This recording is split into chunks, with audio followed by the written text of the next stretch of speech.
Hello there, Shaun. Hello there, John. We're back. The Laughity Boys are back in the house of sizzling tofu. I think something happened last episode. Something I think one of our listeners sold their stamp collection to get us a new microphone or something like that. So we're very grateful to that person. And yeah, we're back. And I couldn't think of a funner topic to talk about for our big return to the house of sizzling tofu than encyclopedias, Shaun. Do you know about these? Yes. I've been raised with these encyclopedias. They're kind of quite inspiring, sort of compendiums of knowledge. I love the idea of them. You know, the idea of can we take all our knowledge about something and put it into Not about something, about everything. About everything, yes. Idea, that was the idea. Can we get everything into a single book? Or over time, it has to be multiple books. But it's a challenge, but I love that people have tried. Arguably, we're both quite learned men One could argue, of far-ranging disciplines and subjects. Encyclopedias are a bit like us in book form. Would you say, Shaun? At some point, sometimes I feel like a leaky encyclopedia. Like there was a time when all the information about that thing was there, but it kind of leaks out. Imagine just like a book, but all the ink starts running down the page. I feel like that's me. And I wish I was more like an encyclopedia, but I have to accept my flaws. Yeah. This episode will be a bit like an encyclopedia in that we'll go through a range of words that I've written down that I think sum up what an encyclopedia is. They're arranged alphabetically. Yeah, as they should be, yes. But before we get in, I think we should drink a bit of our tea. We got something a bit unusual today for my Thai aunt. Yes. Someone's just sipped some. I haven't tried any yet. Are you getting anything through? There's flavour. I find it very hard to describe flavour, so I tend to just say there is flavour, and that's what I would say for this drink. Yeah. So what is this drink though? So we got. You mentioned we haven't got tea bags. There's no tea bags. There's kind of floating leaves. I think you said this was. They're like flower bottoms. Flower they look like daisies, actually, don't they? It is. It feels like having lots of little eyes looking at me. They've got like little stalks at the end, so it's like eye stalks, and they're all kind of bobbing about. I was slightly scared that I'd swallow some. I haven't yet, which is a relief. Yeah, I think it's caramel, apparently, but yeah, it's little like shriveled up daisies. Yeah, it's a few bits of like mango or something like that too. So it's kind of very green. It's leaked green into the cup. So yeah, it looks like a chamomile tea. Yeah, it's I think low on caffeine, so we're not going to get too overstimulated. Yeah, I've been trying to be better about that, and so this is in keeping. So yeah, we have to think of our health. Item number 2, Adam and Eve. Item number 3, the serpent. Item number 4, the geese. But the first word, letter A, yes, is alphabet. Perfect. Yes.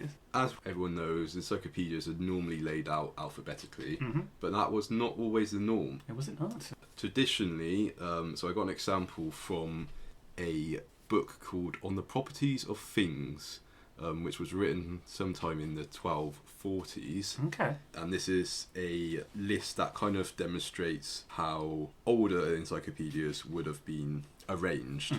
Do you want to read that list, Shaun? Number 1, God. Number 2, the angels. Number 3, the soul. Number 4, the 4 elements. I'll skip the numbers. 5. Well, no, I should mean the human body. I'll go with the numbers. 6, the ages of man and the states of men and women, respectively. Number 7, illnesses. Number 8, the earth and the heavens, brackets, including the circles of the heavens, the zodiac, the motions of the planets, sun and moon, close bracket. 9, time, bracket, the seasons of the year, the hours of the day, close bracket. Number 10, matter and form, and lots of brackets, open bracket, including fire and materia prima, close bracket. Number 11, the air, brackets, including weather, wind, clouds, rain, snow, lightning, close bracket. 12, birds, bracket, with a description of 38 air-dwelling creatures, close bracket. 13, bracket, water, including wells, pools and rivers and lakes in the Bible, the ocean. 14, mountains, especially those mentioned in the Bible. 15, the regions of the world, geography. 16, stones and metals. 17, herbs and plants. 18, animals, biblical animals, beasts, serpents, domestic animals, insects. 19, accidentals, the senses, colours, sounds, smells, taste, weight and measures, liquids. That's quite a so that's at one point all of humankind's knowledge, right, classified and arranged in that order. Do you think in a way, Shaun, that is a better way of doing it than alphabetical, or... I think in that sense it's fine. I feel like I assume it was a hierarchy of importance. There's obviously quite a religious order to that. If you kind of assign of relative importance, it's fine. I think as stuff goes on, maybe it gets harder to assign an importance to all things. Yeah, because the final one was it accidentals. There's a lot of like abstract stuff that's thrown in, like colours and sounds and smells. I took that to be just miscellaneous, right? Where it's just we cover everything else. So I guess that's where the thematic organisation falls down. A little bit, yeah. It's interesting too that birds in number 12 come before animals at number 18.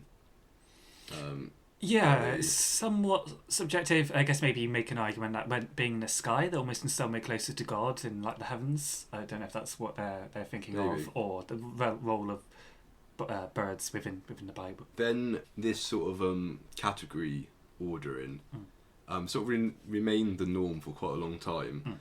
So you have Samuel Coleridge, that poet who had the poem about the Kublai Khan. He presided over the Encyclopedia Metropolitan in 1817, and he also preferred this approach. And his encyclopedias were an array of quite long essays about subjects rather than bite-sized knowledge organised under headwords. But one of the earliest alphabetical encyclopedias was Textor's Aficionar, his collection of rhetoric, possibly from 1566, and he has an alphabetical index, and just to give a demonstration of how subjects can flow under this index, I'll read a little list. So such a sequence could be trainers of monsters and wild beasts, the four elements, sycophants, buffoons, parasites, fat and thin men, famous and memorable gardens, public criers, sleepy people, fullers, the columns of Hercules. So this is just demonstrative of like the more oddball, random assortment of information that you find in the alphabetical and encyclopedias. So a lot of people at the beginning thought this was quite a nonsensical way to organise information, whilst nowadays it's obviously became the kind of only way of organising information, at least in written form. So what do you think, Shaun? Do you think nonsense, bite-size list of information that can be easily found and referenced is superior to the old ways of organising? I wouldn't say superior. I think there's kind of a beauty of having like an opinion in the older form. I have feeling like just how it feels more cohesive. It's like a beautiful form. But yeah, for practical purposes, when something can't be ordered of alphabetical is superior. The assumption being you're not going to pick this up and read from start to end. You're going to go in. It's more goal based, I guess. You go in. You're like, I need this thing. It happens to be a list of public criers. Yeah, you're like, your time comes where you're like, I need this. I don't care about the fat and the thin men at this point in time. But yeah, it lacks the beauty. But it's a practical matter. I do wonder if buffoons are about the monkey, or if there is a list of people. I think it's a list of people. It seems more in keeping with the other subjects listed. So. And you have to remember, this one is a collection of rhetoric. Quite a lot of early encyclopedias were actually just collections of quotations and lists rather than sort of original writing. So they were very much like sort of assembles of existing knowledge rather than any sort of rewriting. I've heard it said that there were certainly times, I guess maybe in the medieval era, where the age of a piece of knowledge kind of was equated to its worth, and I guess so people put more worth in quotes than what new people had to say. That's a bit like the Islamic idea. I can't quite remember, but how I think the Quran got written was that Allah ordered the pen to write, and that was what he ordered the pen to write, and therefore that is kind of like the only canonical knowledge of humankind, really. And obviously that is like sort of the first, from this story, the first written thing. So yeah, I guess that is, you know, anything that comes after it is of less importance. Item number 5, a double bed. Item number 6, the catalogue. Item number 7, wind. Item number 8, the cloud. Item number 9, water. B, bad infinity. So this is my musings on, can one be satisfied by reading an encyclopedia? Right. If you sat down and read an encyclopedia from A to Z, would you be satisfied with what you have learnt? Or do you think it is a pointless series of things, just one after another of facts that you don't need to know? I guess that's maybe a personal thing. I think, yeah, for myself, it's not something I would put value in. I think, yeah, I find much more interest in the idea of the more focused thing where someone has kind of written a narrative in some way of, maybe not a narrative, but yeah, there's a sense of like, you're meant to do this. I think reading from start to, I think I tried, I remember as a child I used to have like science encyclopedias I would do front to back. In that sense, I think yes, but at least you've always had a sense of like, well, at least it's focused in that way. I think if it did bumble about too much, I would find that quite unpleasant. Because I was thinking of the story of Faust, Right. The legend where he makes a deal with the devil. Mephistopheles. And he gets given kind of a tour of history and the stars and the world, and he goes all around the place. He sees, I think, he even goes to see how, and he's still left completely unsatisfied. Faust has seen everything that there is to see, and yet he can't have any sort of satisfaction. I feel like that's maybe more about is it more like the unquenchable thirst for knowledge, that no matter how knowledge could have been structured, he was never to be satisfied? Or do you think it's just the way the journey was taken? I think it's got a religious angle. I think the point is he's turned away from God to get this knowledge. So it's like okay, so it's more the method he got them. Okay. I guess he found it was more this purely academic accumulation of knowledge rather than anything practical for himself or society. Because I've got a quote from Socrates I thought relevant.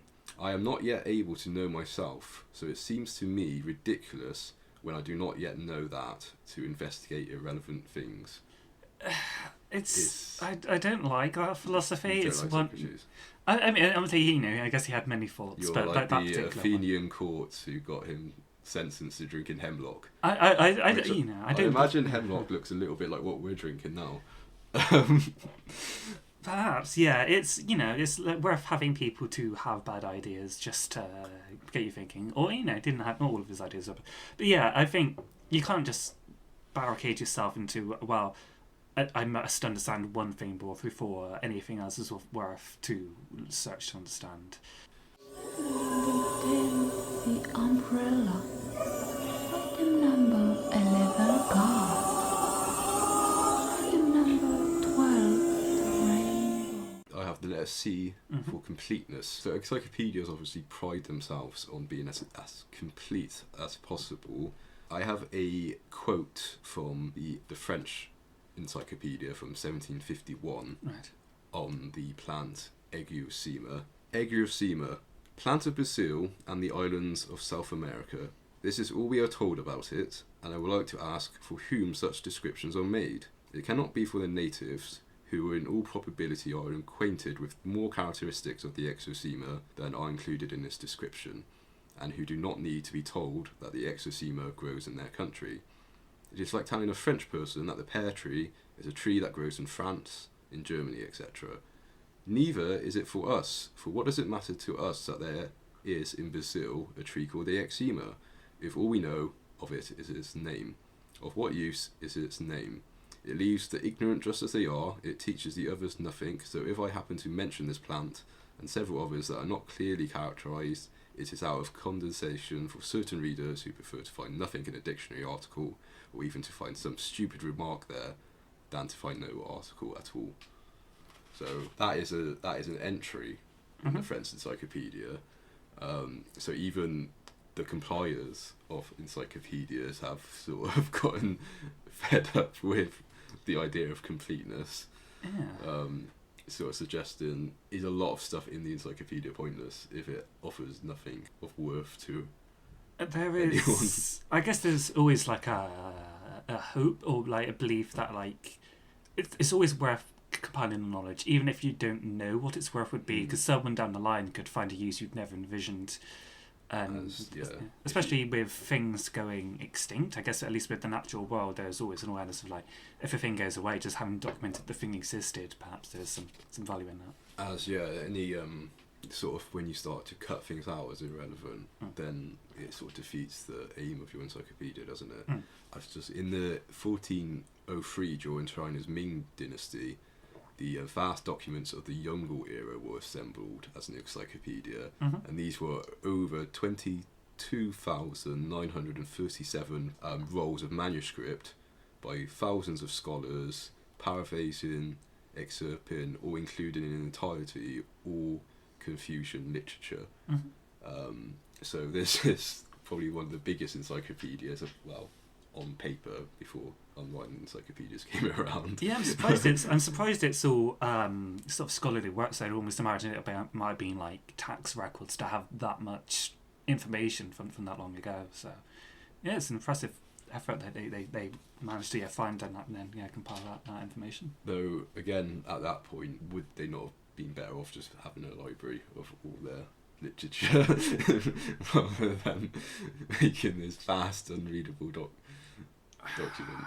That is the nature again of it's nice that it was an excuse to read the stuff. There's a risk that if you just pop everything on the shelf, you're like there's always just like someone else will read it, and then if no one bothers, so I think maybe there was some value in at least having that kind of refinement of presumably it sounds like there's some stuff they left out, so the purification perhaps helped. Item number 30, orchestra. Item number 40, chair. Item number 15, chair. Item number 16, the body. For the letter E, I have expert. Right. So for the Encyclopedia of the Brethren of Purity, which is an Arabic encyclopedia that was written by a secret Muslim society, and this is how they describe themselves. Okay. Know that among us there are kings, princes, caliphs, sultans, chiefs, ministers, administrators, tax agents, treasurers, officers, chamberlains, notables, nobles, servants of kings and their military supporters. Among us too there are merchants, artisans, horticulturists and stock breeders. There are builders, landowners, the worthy and wealthy, gentlefolk and possessors of many virtues. We also have persons of culture, of science, piety and of virtue. We have orators, poets, eloquent persons, philologians, grammarians, tellers of tales and purveyors of law, narrators of traditions, readers, scholars, jurists, judges, magistrates and ecstatics. Among us too there are philosophers, sages, geometers, astronomers, naturalists, physicians, diviners, soothsayers, casters of spells and enchantments, interpreters of dreams, alchemists, astrologers, and many other sorts, too many to mention. So, quite an assemblage of people. Yes, a byword for everyone. It sounds like they're trying to need get everyone to make an encyclopedia. Yeah, so perhaps you either need an army of specialists, really. Yeah, I guess. It's like you had that overarching organisation, but like the society. But no one person can really claim to know everything, and I mean that you would imagine they got quite a comprehensive work out of that from all those people. Item number 17, conquered busts. Item number 18, pharaohs. Item number 19, Mozart's skull. Item number 20, Mercury. F, I have F for failure. Oh. I got one from Jean de Magnon, the historiographer of the King of France, wished to make libraries redundant by his 10-volume encyclopedia written in French heroic verse, but his undertakings were left incomplete due to him being killed by robbers in 1663. What was left was described as perhaps the most nerveless, incorrect, obscure and flat in French poetry. Wow. So encyclopedias are vast works, Yes. and obviously I imagine a lot of them are left incomplete, Mm-hmm. and especially when you decide you're going to write it all in heroic verse. That was extremely ambitious. Yeah, and 10 volumes and heroic verse and just one person. Yeah, they were setting themselves up for failure. I think it's kind of a relief for it's. It's a relief that he got killed. Yeah, it was perhaps for the best that the work was stopped when it was. Item number 21, a gift. Item number 22, a soul. Item number 23, color shard. Item number 24, a tool. Item number 25, the cinema. M is for mirror. Okay. I got nothing can be a. Hapax legonomenon. Basically, it means something that has only been used one time, like a word. So it'll be a word that has only ever been used once in every book ever written. Right. My point here is that encyclopedias cannot have any of Hapax legonomenon. in them. They can't be making up or discovering new bits of knowledge. Everything in there has to have come from something else. If you can't find a source for the information in an encyclopedia, does that make the encyclopedia flawed?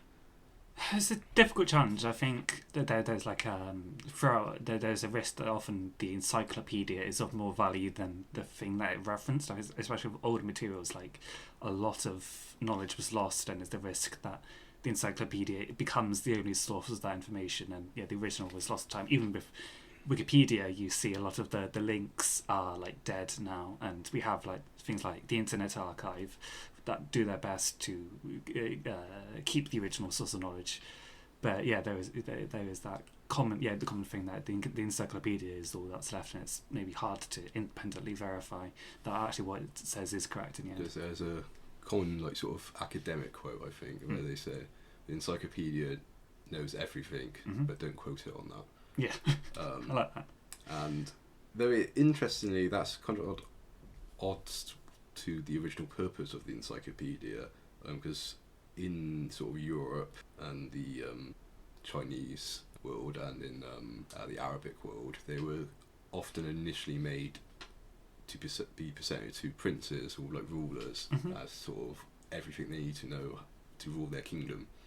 So the point of the encyclopedia really was to know everything and not need anything else. But nowadays we've got this relationship with them where they're just sort of jumping off points, and you need to explore more to actually get taken seriously, I guess. They're basically, encyclopedias were either for kings and now they're for children doing their homework. It's quite a fall from grace. It is a bit, yeah. It's a tough kind of thing where they are almost like a big, I don't know, chapter of contents or like for knowledge, just like a starting point. Yeah, knowledge is. It'd be nice to think that knowledge is like kind of absolute, but it is always. You can never be sure about any piece of knowledge. You always have to look back at other sources, and there's no one thing. You always have to question everything, but most people can't question everything. So you can try and tell people question everything, but then as a practical matter, sometimes you have to take things on faith. But there's always a hope that someone out there is always checking, and that there will be mechanisms to correct the record if it turns out that something was false. But it can be hard to then get that information back to someone that actually the thing they thought was true is not. But maybe they've already moved on. I've got an example of a Hapax legonomenon. in an encyclopedia. So this is from an Arabic encyclopedia, The Aim of the Intelligent in the Art of Letters. It's about Genghis Khan. So there's an account of Genghis Khan. He asked a Jewish person the question, what gave Moses, Jesus and Muhammad this exalted position and spread their fame? And the Jews said to him, because they loved God and devoted themselves to him, so he rewarded them. Right. And Genghis Khan said, so if I love God and devote myself to him, will he reward me? And the Jew said, yeah, he will.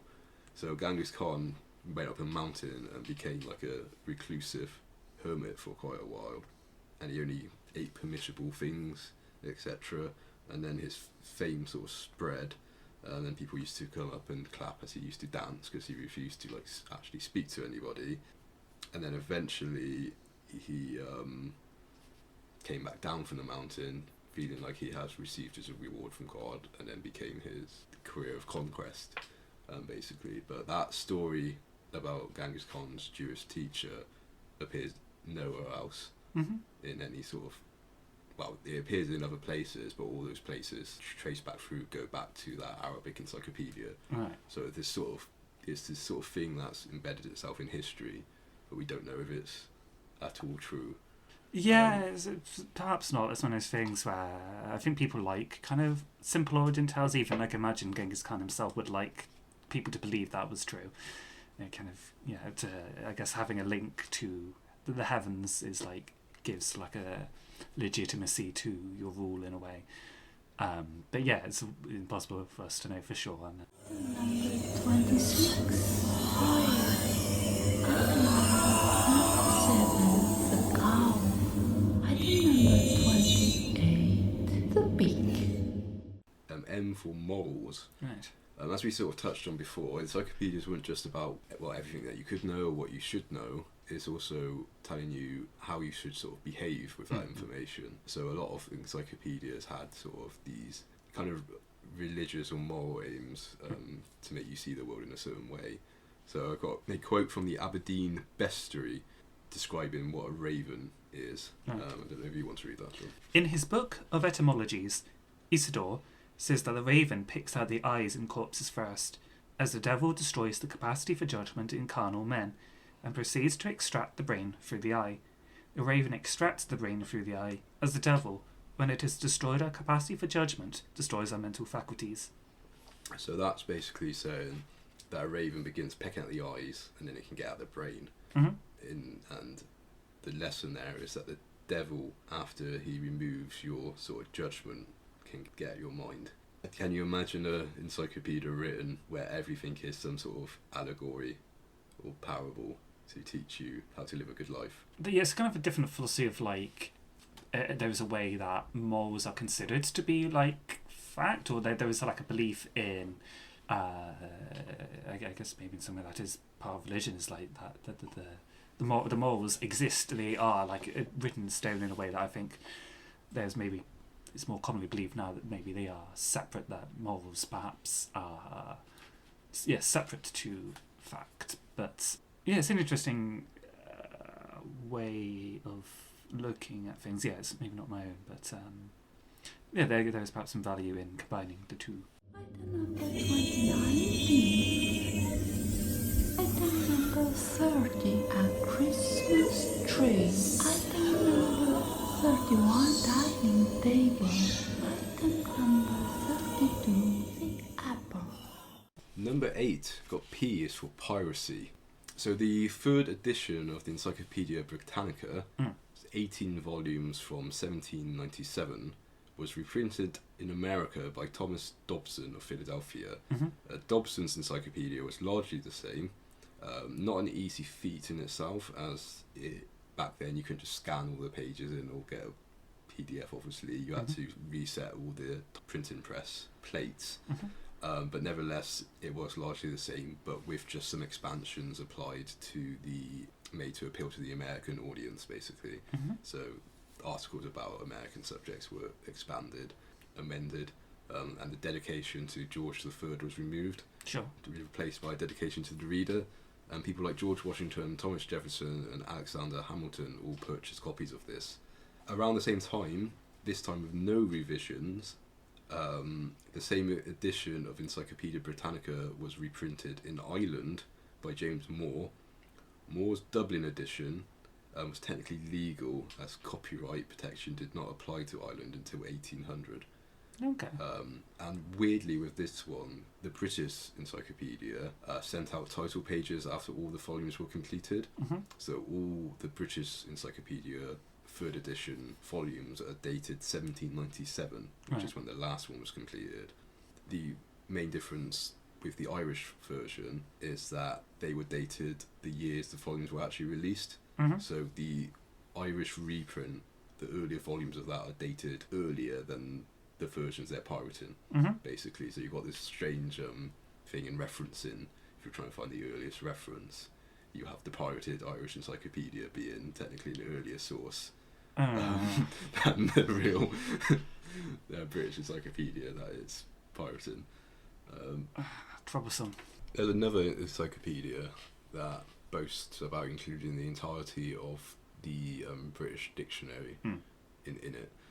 So they do just kind of consume just whatever they kind of want, be that dictionaries, atlases, reference works, bestiaries, etc. They just take everything and shove it in.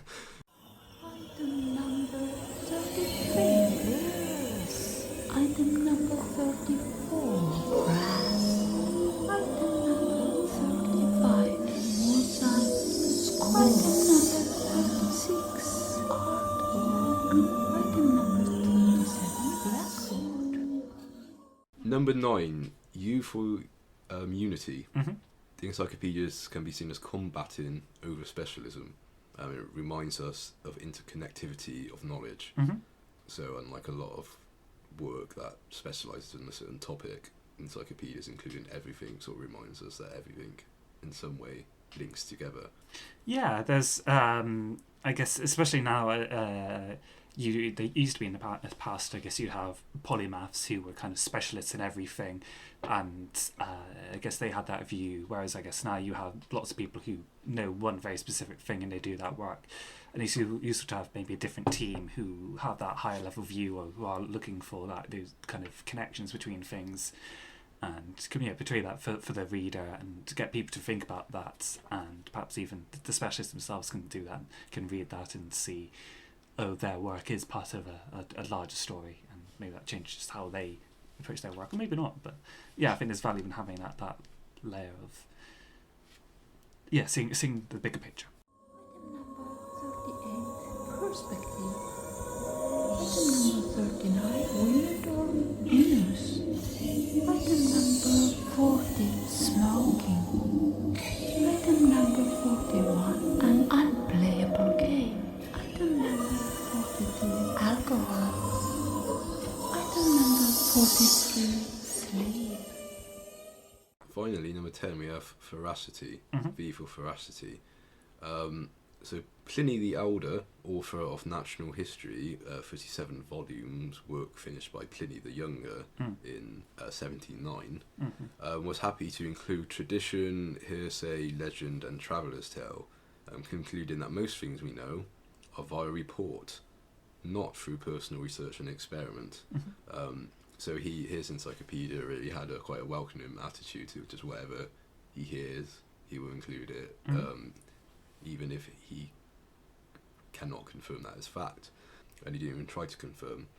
So some things that appear in Pliny's National History are: if you're stung by a scorpion, whispering in a donkey's ear about it will transfer the ailment to the donkey. Or there's cinnabar, which is a red mineral, is created by battles between an elephant and a dragon by their blood mixing together. Right.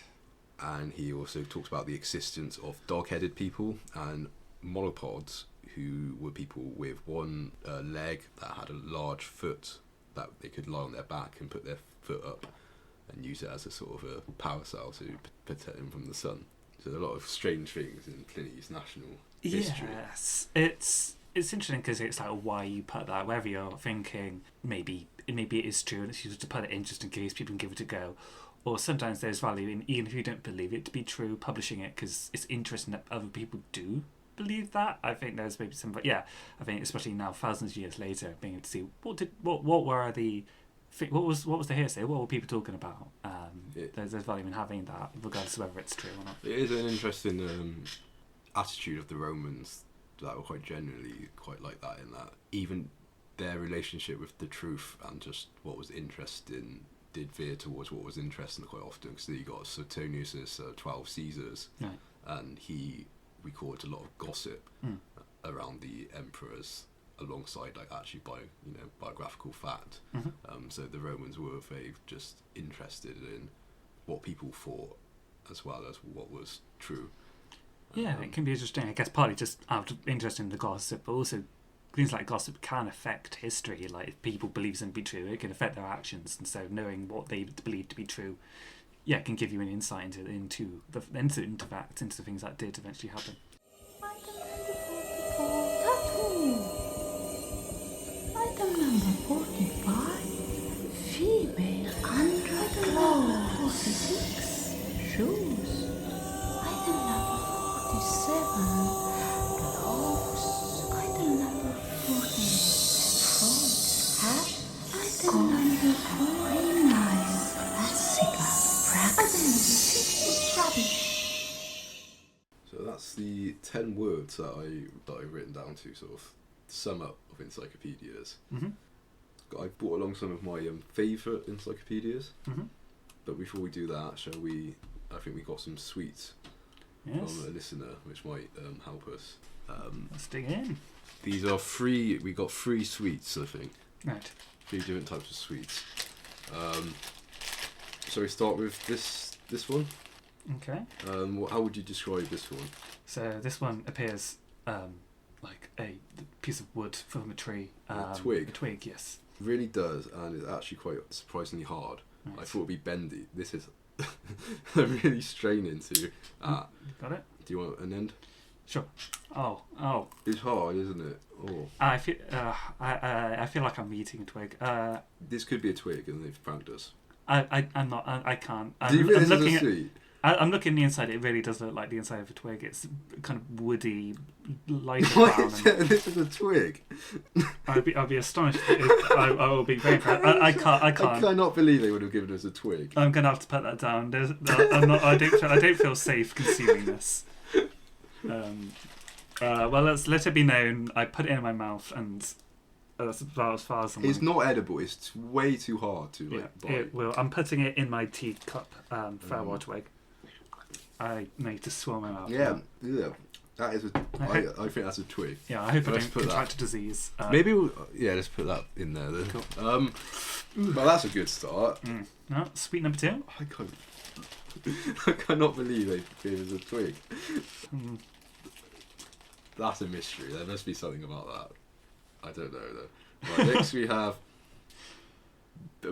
Now why this is going to just be like chalk. Very sugared and otherwise hard to describe. It's quite hard, but it's a little bit softer. It feels like our teeth might be able to get through this one. Yes, with some work. Yeah. Guess I'll nibble. Yeah. at Do the you want? end. It's like a Oh, sandy coloured. I'm not so convinced that I'm going through this. I think this is a suckable sweet, maybe perhaps. It's quite licoricey, isn't it? Oh yeah. Oh, you did get a bit of a crunch. Yeah, I did get a bit of it. Oh, got that. Oh, crikey. But yeah, it's licorice. Okay. Hard licorice. Okay. And yeah, I'm going to be putting the rest of that in your teacup, I think. Yeah, I'm satisfied with the bite of that. I'll bring it forward so it's easier. There we are. Don't want any more of that. Right, now at least the final type of sweet we've been given, Right. at least for certain, I think it's a sweet because it's wrapped up in it's in a sweet wrapper. Sure is. So we got more confidence that this one isn't just a twig. But yeah, it doesn't say anything on this. It says quality confectionery, I think. So yeah, I don't know what this is going to be. But it's a hard-boiled sweet. Okay. So yeah. Strawberry? Just looking, I haven't put it in my mouth yet, but it has that kind of strawberry or raspberry. No, it's not straw. It's like anisey or some nonsense like that. Okay. Oh. Oh, I'm sucking it, but you really bit it. I'll call wild my fruit. You think you can bite it, yeah. Okay. You don't like it. I don't like sweets, so I was kind of set up for failure. That was the experience. I don't know what flavour it is. It's sort of like You go to you go to like a National Trust Sure. stately home Okay, yeah. or something, and it's got like quite a musty smell. Sure, there's that sort of thing of like, imagine like rugs have been kind of releasing a certain scent. Or you go on the SS Great Britain. Oh, Yeah, I look know at that's, yeah. I don't know, there's that like sort of smell of kind of like a historical place that's now like a tourist, now sort of a place you can go around. Mm-hmm. If it's that smell's sort of been turned into a flavour. And that's yeah, okay. And this is the flavour. So it's not massively unpleasant, this one, but also... You don't want it for too long. You don't really want it at all. No, okay. Like, really. Yeah, I'm taking that one out and Yes. oops, and putting it in the... Well, that was a horrible diversion, wasn't it? Oh, yeah, I don't know. I don't know what we learned from that experience. I mean, I think this perhaps just reinforced my dislike of sweets. Yeah, that was... Yeah, nothing of value came from that excursion into like Candyland.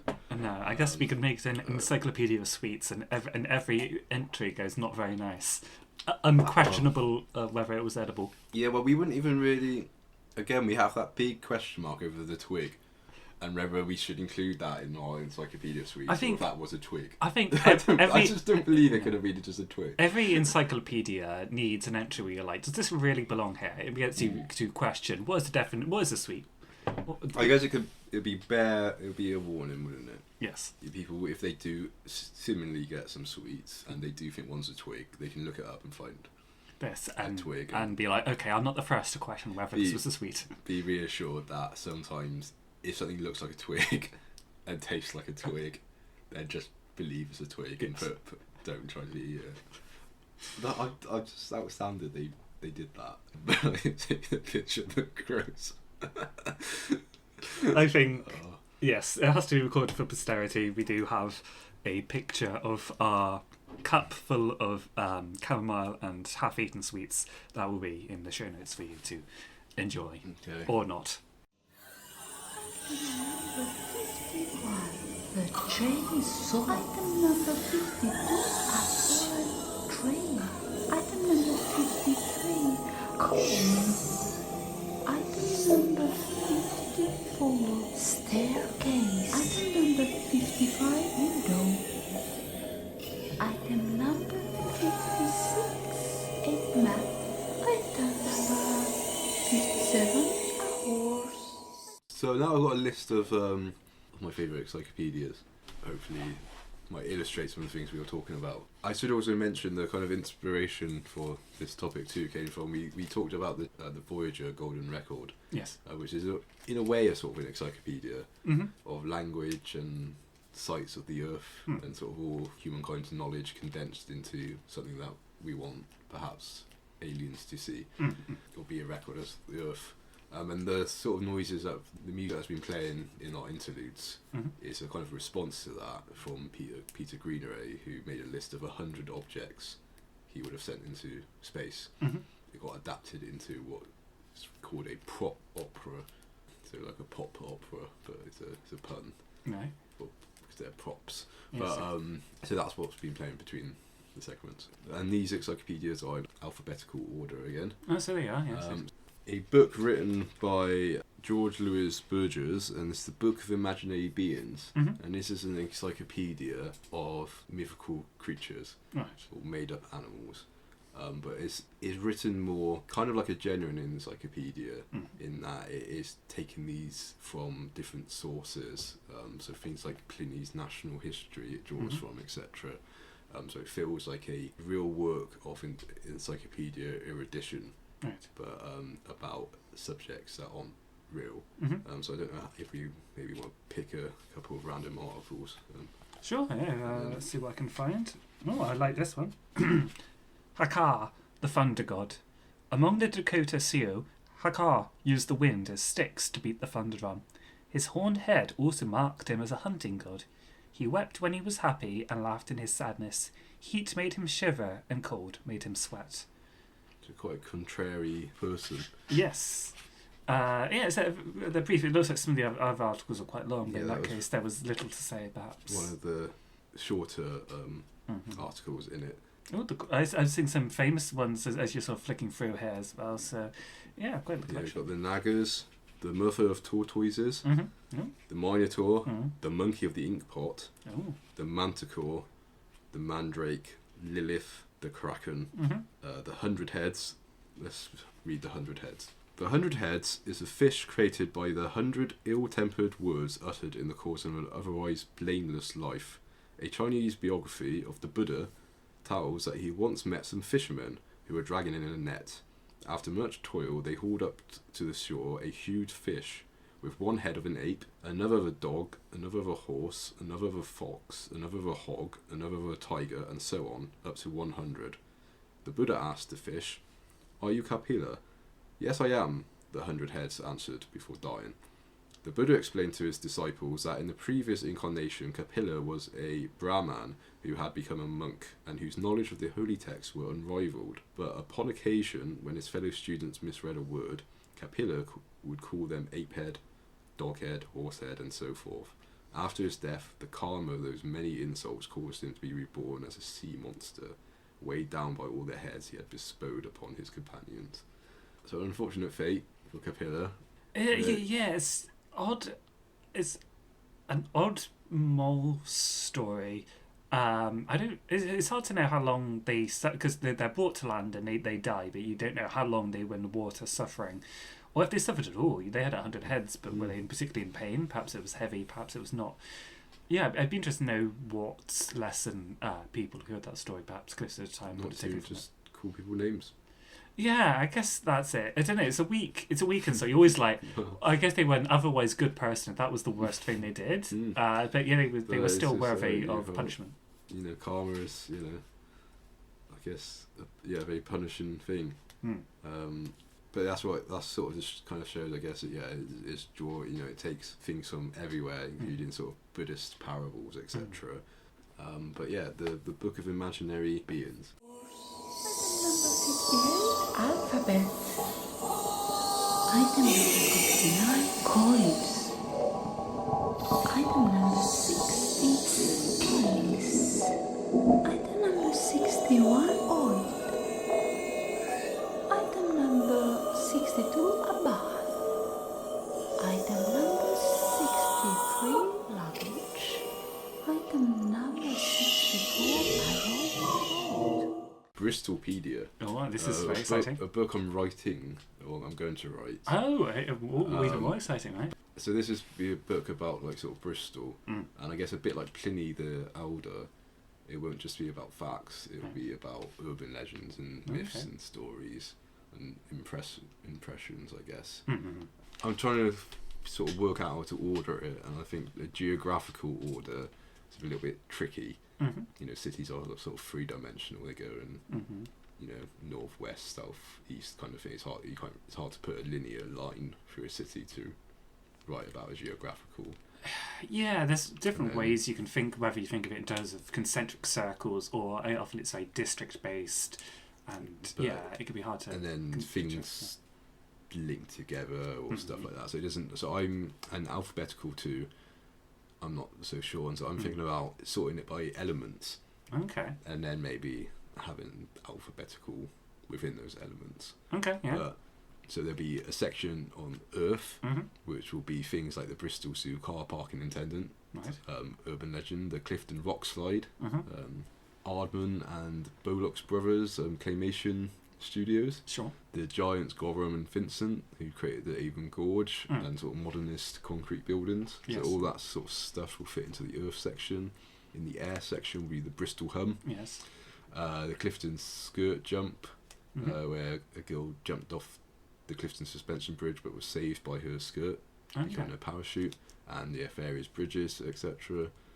Water, obviously we got the harbour and very nautical history. Yes. We also have St John's Conduit, which goes down underneath Park Street to the church, and a commitment. The Bristol Baths Committee said in 1930s every Bristolian is a swimmer, and they wanted a swimming pool within a mile of every home. Okay. So it might be an investigation whether that was ever was realised, aspiration. And then fire's a bit more of a abstract one, I guess, to search, to find things for. Yeah, But you rarely have permanent fires as such. Normally it's more temporary. Yeah. So I've included more like, I guess, poetical, with fire being sort of life.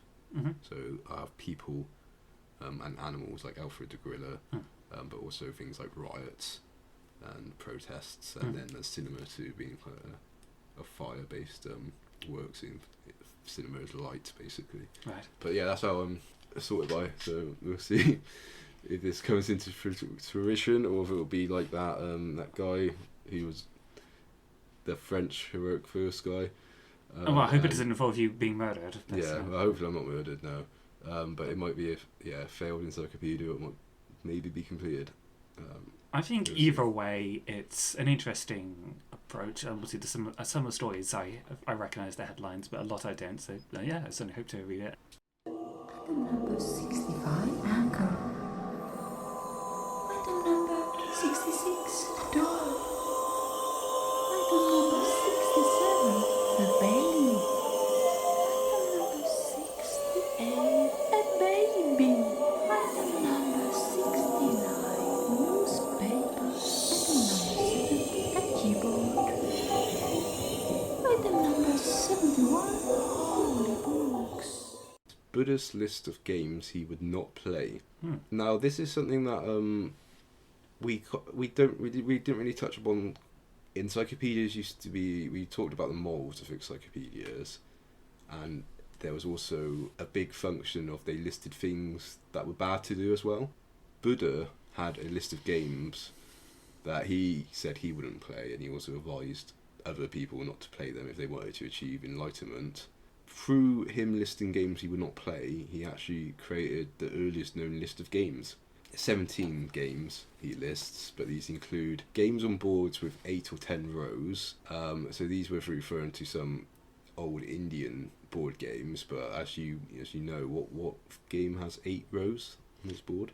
Well, chess. Chess. Right, yes. Yes, so Buddha has preemptively recommended against chess before we were even playing it. Nice. Games like of making diagrams on the floor such that the player can only walk on certain places. Twister? So hopscotch. Yeah. Maybe Twister would count, yeah. Perhaps the floor is lava. It's also banned by that, I don't know. That game where you play at family parties where you have newspapers on the floor, and it's kind of like musical chairs where everyone, when the music stops, has to jump onto the newspaper, but someone goes around and starts picking up bits of newspaper and like tearing bits off, so you get increasingly less newspaper. So everyone has to sort of. I've not come jump across on this, but I balance immediately on- dislike it because it's just swapping out musical chairs to newspaper. But there's an element of like, you can try balancing on one leg on a little scrap of paper, and everyone's like huddled on one paper. Oh, okay. There's enough of an element of musical the chairs games. is more like structured, I guess, in that only one person can sit on a chair. Yes. So it's more, whilst this newspaper game, you can have it around when no one goes out because everyone actually found a way to get on it, or around where like multiple people go out suddenly. So I think there's a lot more. Okay. But yeah, regardless, Buddha did not approve of that game. Mm-hmm. Games where players either remove pieces from a pile or add pieces to it, with the loser being the one who causes the heap to shake. So like Jenga. Yes. Games of throwing dice. Mm-hmm. Ball games. So football is not a Buddha approved game. Ploughing with a toy plough is a very specific one out of them all. Playing with toy windmills made from palm leaves. Playing with toy carts. Playing with toy bows. I imagine you would include toy guns in that now. Guessing a friend's thoughts, so things like charades. Imitating deformities. A popular game. And playing with someone's ears, eyes or nose. He's really covered a lot of ground in. Yeah, it's a in bit the games. excessive. I mean, perhaps with more explanation I could understand why, but yeah, I'm not the fan of this list. But yeah, obviously, I think the natural thing to wonder is what games were Buddha approved. Like, that perhaps gives more enlightenment on what it was about these in particular. The fact that he listed games he would not play suggests that he didn't just say he wouldn't play games. Yeah. So there must be some games he would play. But who knows what Buddha would have thought of video games. Most likely poor thoughts. 72 at Field Gate. Item number 7.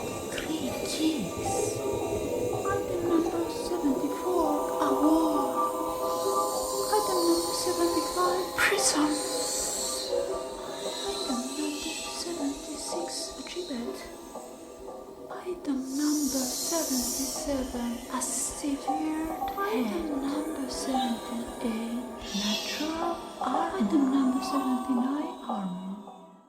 An album cover. Mm-hmm. So it's the album cover from a group called Nurse with Wound Okay. from 1979, and their cover had a list of hundreds of musicians and groups in like genres across avant-garde, krautrock, rock, jazz rock, punk, psychedelia, industrial, and simply weird music. Mm-hmm. There's no context to this list. There's no proper like bullet pointing. Mm-hmm. Like all these group names. Just I don't know if you can kind of describe what it looks like to you. Yeah, so it's a bunch of words. A bunch of words really together, sort of in lines, line by line. There's no comma or separation between one name and the next. There's like a large gap, a kind of like a lightning bolt separating the groups of Maybe names. a wound. A wound, yes, yeah. Yes, of course, yes, yeah. The closest analogy I think of is when you leave school, you have like you often get like a hoodie merch with the names of all the people who were in your year group. That's kind of what comes to mind. I don't find it appealing. But yes.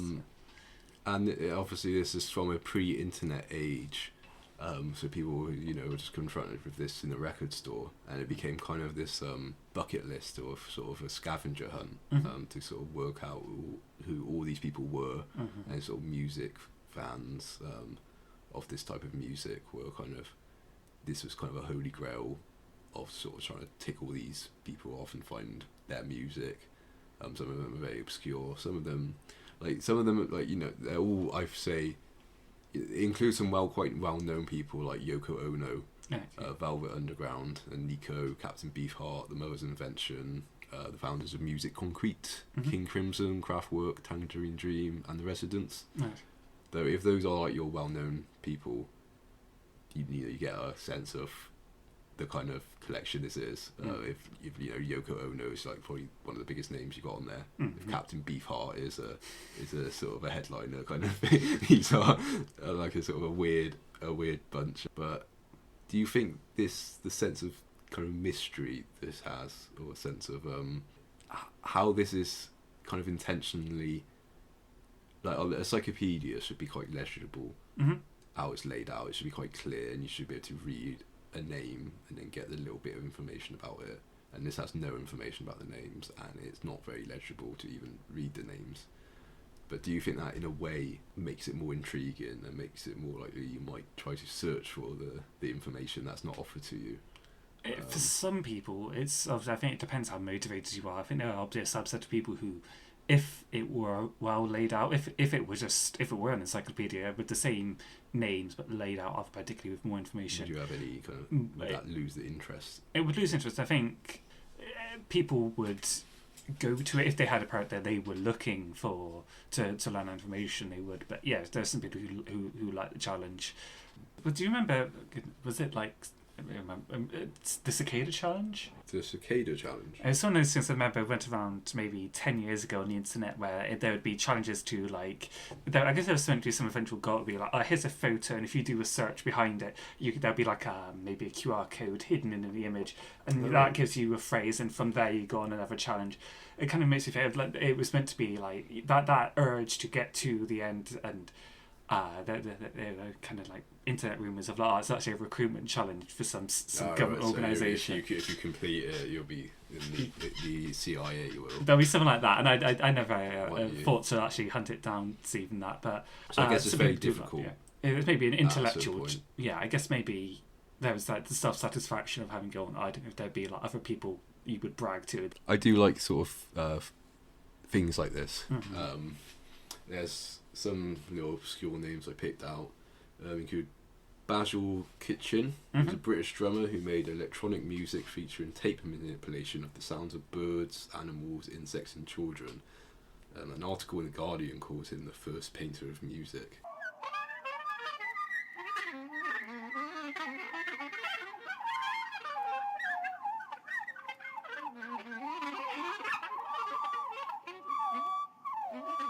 A band called Spinktush, a German hot rock group who only released one song in 2 versions. That gives you an idea how obscure some of these would have been to find.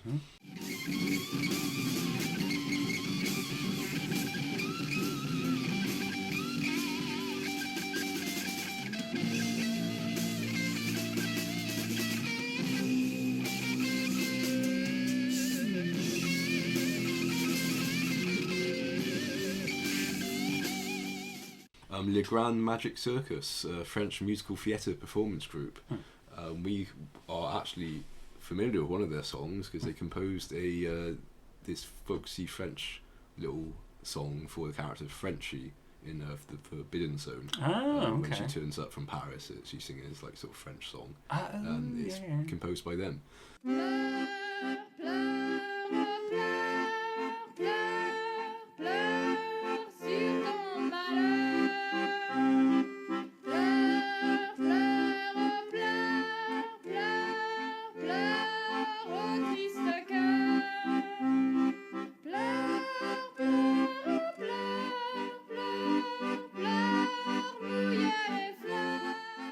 The pop group, which is from Bristol, is sort of a post-punk, free jazz, radical politics rock group.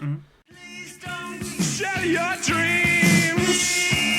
Please don't. Please don't.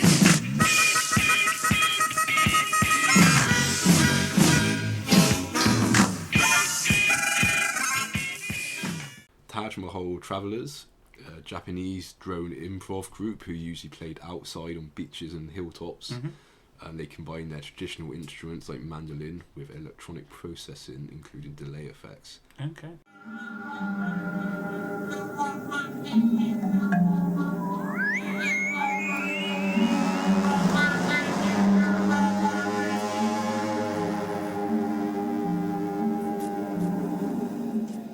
And then Orchard Spangofora is an audio collage artist mixing reels of tape. So quite a early kind of just taking found sounds from instructional tapes and recordings and sort of mixing them into some sort of kind of music. Keyboard on. Output, for instance, goes on. Output, for instance, goes.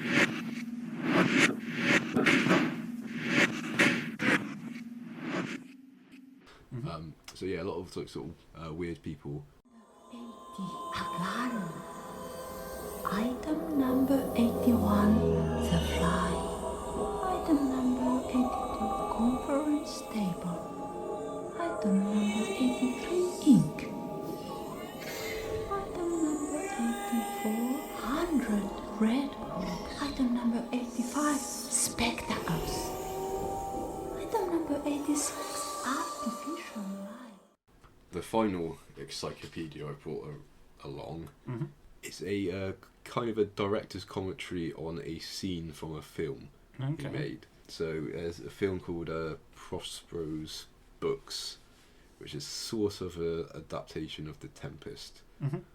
But there's a scene where Prospero, the wizard, he's preparing the Tempest that he will unleash to get revenge, and he's in his library, he's gathered together a lot of historic, mythological, biblical, fictional characters that are somehow related to water or wind. In this short film commentary, the director sort of we walk through and he names all the characters in the background. Noah selfishly survived a flood of 40 days and 40 nights, whilst the rest of the Middle East and most of Europe drowned. Night, who always hides half the seas of the world, and Day, who sleeps after dark in the Eastern Sea. Icarus, who fell from heaven and drowned in the Aegean. Chiron and his family, who repeatedly drank the waters of Thessaly to make themselves centaurs. Vulcan, who made himself a slave of fire to prevent himself from drowning. Fortuna, who watched shipwrecks with passionate disinterest. Chloe, who first embraced Daphnis in the rain. Venus, who rode out of the southern seas on a scallop shell. Wow, so that was quite an experience. Yeah, it's a mix of, I guess, notable and less notable. At least, like, so one person, their line was famous for falling in love with a dolphin, I think, and that was noteworthy enough to get them on the list. But then obviously you have some, the famous goddesses and so on, who were perhaps more noteworthy to history. So an interesting collection of individuals. And this is sort of similar in what we saw earlier, where where we had lists of like fat and thin people or town criers, where it's just a bunch of people gathered together for quite a vague pretense of being related somehow to water. And how did you find that kind of an informative and authoritative list? What was sort of your reaction to?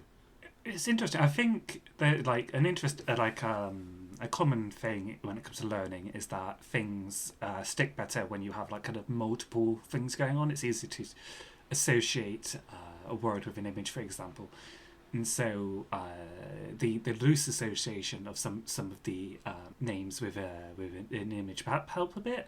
I think the problem was the quick succession. I think there were parts where it sounded like he was partway through one sentence. The narrator was partway through one sentence, and the next sentence would come in, so he didn't have time to retain that. It only speeds up later on. There are like things where there's like 3 or 4 things have been overlapping said at the same time. Antinous, Hadrian's lover, was drowned who decided that fish have no souls and could be discounted from her husband's rescue program. Who rose dead souls who wandered the Mediterranean for 7 years. Susanna, who was ravished by the elders whilst taking a bath. Andrea Doria, who Festus the Navigator, an English Argyle paleologist, recorded the tides of the English Channel. Vasco da Gama, who first charted the Atlantic coasts of Africa. Melancholia. So yeah, it's both helpful and unhelpful in terms of retaining things. It's more of an art project, I guess, in a way than a intentionally useful way of learning. But like I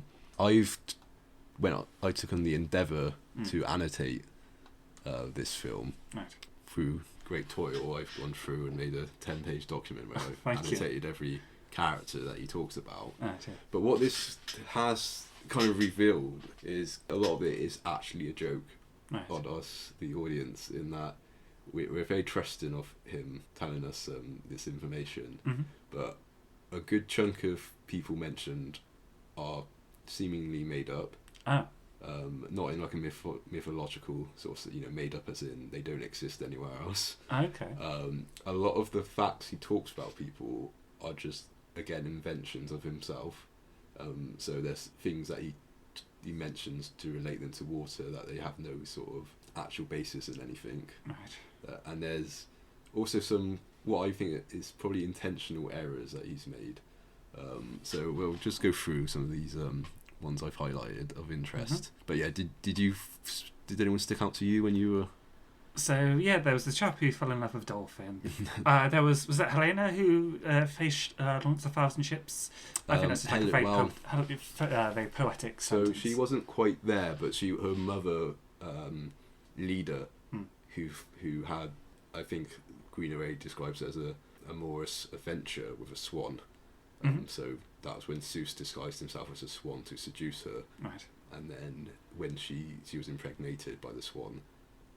And she gave birth to 2 eggs, from which hatched 4 children, and one of them was Helen, the face who launched 1,000 ships. Could have been there herself, really, because I think being the reason 100 ships launched or whatever, 1,000 ships, however many it was, is a relation to water. But yeah, so some people, there was Archimedes. Sure. I'm sure you're familiar with his Eureka moment.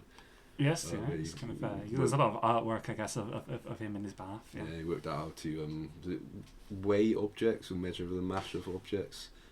Yeah, there's kind of the scales. I couldn't describe the principle. The story is about you had to like work out the mass of a crown or something, didn't you, or something like that. And then he realised that if he filled a thing of water and then put the crown in, and then took it out again, he can measure how much water's been displaced, and that's how much the area of the crown is or something. You got Henry the Navigator, who was a historical person. And there's a lot of Portuguese and some English explorers among this number. And he's just another boy I picked up because when I was in Portugal for the first time, and he's quite like a folk hero, quite like an important person in their history. I think there's a statue of him in some village he might have been born in or something like that. But he's quite a celebrated person, really. But like a lot of who like helped to chart the Atlantic, basically. But like a lot of the explorers and stuff, they're all kind of prefaces to the slave trade. So they're all quite actually probably best not to be as celebrated as they might have traditionally have been. Yes. But then we have Kronos, Mhm. who is one of the so earlier on the first walkthrough, the names just appear written on screen, Mhm. and then it's when Green Array starts narrating. So in the film, he talks about Kronos being castrated Mhm. and having his testicles thrown into the sea, which forms the surf. So this is a kind of a, I guess, an intentional muddle, Mhm. because Kronos, as written in the film, is written in the spelling that's the Greek personification of time. Mhm. However, the character being talked about is Kronos, Mhm. spelt differently as a distinct character who was one of the sort of Greek titans. However, he wasn't the one who was castrated. It was actually his father Uranus who it happened to. So there's sort of layers upon layers of error that sort of been made. A bit perhaps like in the encyclopedic work where someone copies something down wrong, you get entries mixed up, and then things just deteriorate over time. Then we have Noah's wife, who's interestingly is actually unnamed in the Bible, and apparently according to Green Array, she decided fish had no souls, so could be discounted from Noah's rescue program, which is of course quite ludicrous because they had no need to be taken onto the ark anyway. So this is sort of this weird explaining why fish went on the ark through a silly theological kind of perspective of saying well they had no soul, so that's why they were left behind. But really, obviously, the common sense is that they don't need to be saved from a flood. The fish will be all right as they are. Yeah, it's true. I've never really thought. Yeah, it's one thing I hadn't really thought about that. There were no fish on there, but yeah, I mean, it makes sense. But yeah, the more confident would be that. Well, why would you need to save them? But yeah, But again, this sort of links to the silly kind of the thing like we were talking earlier about how everything has to have some sort of moral or something, or like you know, rather than having like a material a commonplace explanation for something, they have to have like some sort of theological explanation for it. Silenus, I've just highlighted. Silenus was a companion of Bacchus, who was the Roman god of wine. Found he was described as his main purpose in life was to turn wine into his urine. Bathsheba, a biblical character who was seen by David taking a bath and awakened his lust, so he arranged her husband to be sent off to a battle where he died, so David could take her as his wife, and for a time that earned him the wrath of God. But I just find Bathsheba's quite just an amusing quirk of translation, because her story's to do with her taking a bath, and it's just coincidentally the Hebrew word for it wouldn't have been bath, but it just happens that the English word is bath, and she's called Bathsheba, but there's no etymological relationship between the two.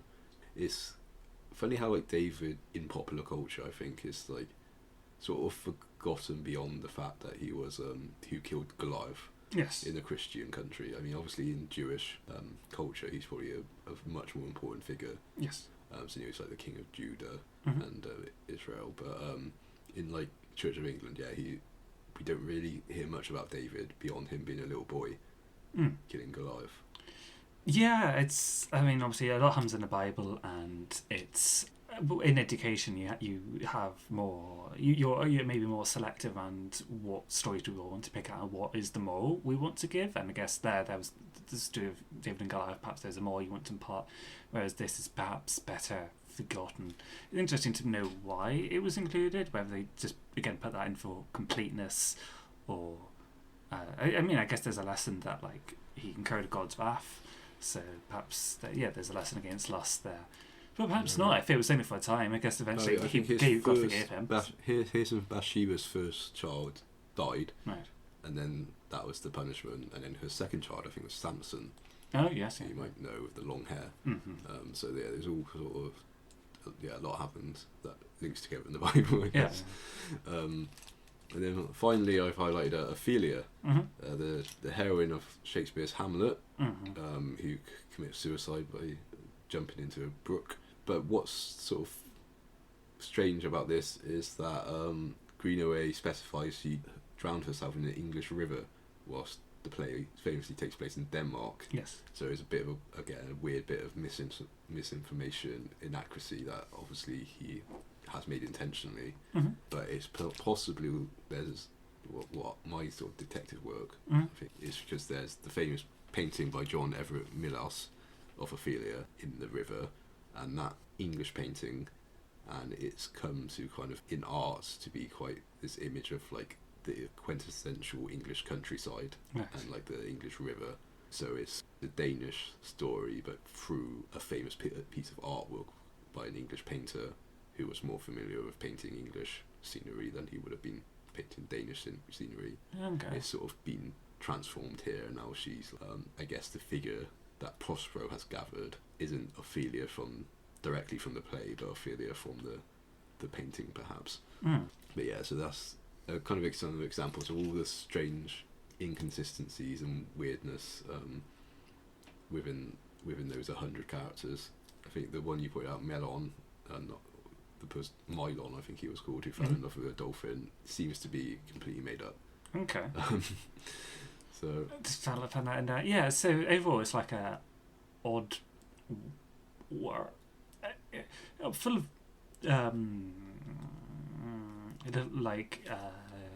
for someone who would think to look, I guess there's quite valuable as like something to look into. Yeah, I think there's value in that, but obviously potentially misleading. Yeah, it's a fun little thing, I guess. Yeah. I don't like it overall, but I guess there was value for the researcher, for the interested reader or viewer, the interested viewer who then went on to thorough research. But yeah, I don't like the misinformation. okay, you don't like having your leg pulled. I don't, because there's that thing of like, maybe there's value in like encouraging someone to just And don't there's- trust because he has such a like the voice. I Well, think that's what sounds I mean. very I think authoritative. that's the voice, Yeah, yeah. and that's what I guess one of the points is. You got an authoritative voice talking to you, and you just believe the information. Perhaps it's better that it is And- like such an almost mundane. It doesn't matter if you're wrong about this, so maybe it's better to learn the lesson here. I think than there's elsewhere. this sly one at the beginning because he says these are mythological, historical, and fictional characters. Mhm. But when people say fictional characters, I think people sort of think of fictional characters that are Someone else's fiction and not his. pre-existing. Yes. Yeah, not his fiction, but really. So it's, I think it's an object. But when you see like people talking about this, like no one really else seems to have like done all this same research I've done and picked up on the fact that a lot of it is like either jokes or like nonsense or like made up. Anyway, so that's all my encyclopedias Okay. and all 10 of my letters that sum up the characters of an encyclopedia. Do you think we've actually learnt something today, Shaun, or has this been a colossal waste of time? Oh, that's a deep question. It's hard to say I've learned something.